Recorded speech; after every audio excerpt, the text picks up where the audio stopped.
He says, wake up. He said, arise. Listen to the call, God said to him.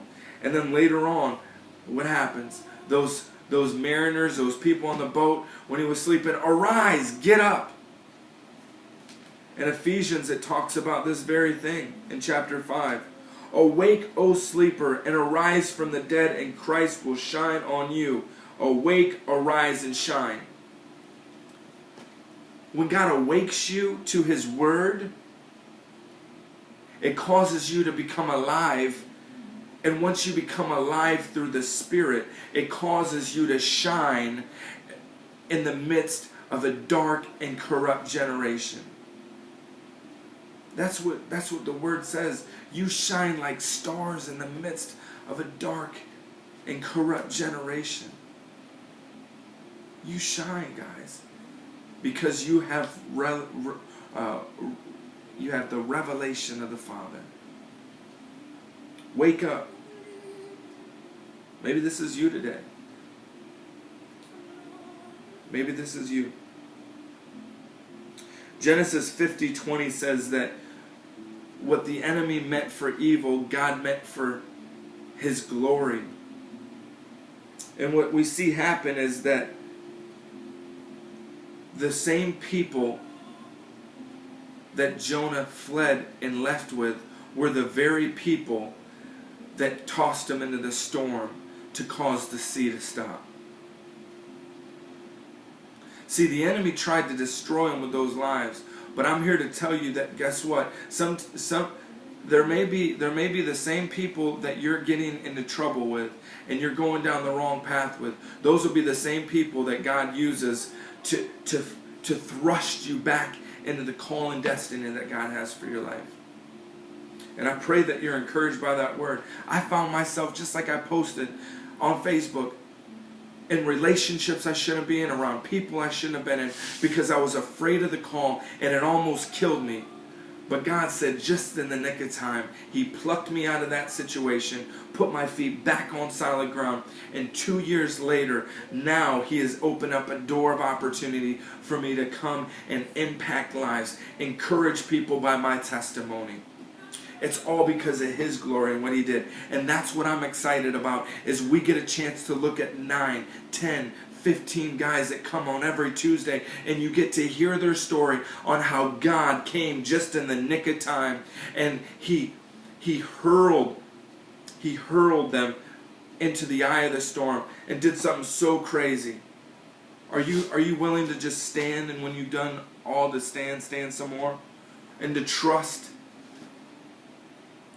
God today? Because chapter 1 of Jonah is all about disobedience. It's all about disobeying God. As soon as the mariners were obedient, and Jonah said, listen, if you hurl me into this storm, in the eye of the storm, it'll cease, it'll stop. But what did man try to do? They tried to row even harder in their own strength, and the storm got worse. I'm here to tell you that if you continue to try to use your own strategies on how to get the storm to stop, it'll only get worse. As soon as they listened and they obeyed to what Jonah said, the storm ceased. They looked and they feared God immediately. They praised Him, and they made a vow with their lips, and they made a covenant saying, guess what, God? We know You are the one true God. See, God used it for His glory.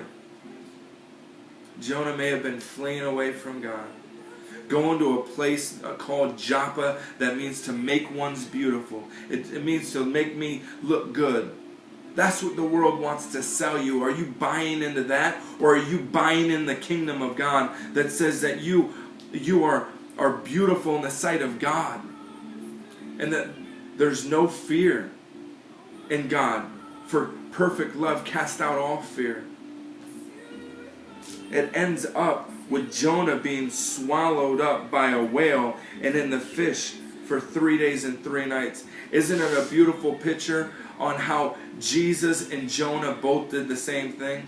They both got swallowed up. The earth and the grave tried to swallow Jesus up, but when He came out, He came with the keys to the kingdom. And he came out with the power and the authority that he gave all the sons and daughters that would go after him. And then when Jonah was swallowed up, for those 3 days, it was this process of just realizing what his call was and what God had placed in his heart. And when he was spat out on dry land, he went mightily and did what God called him to do.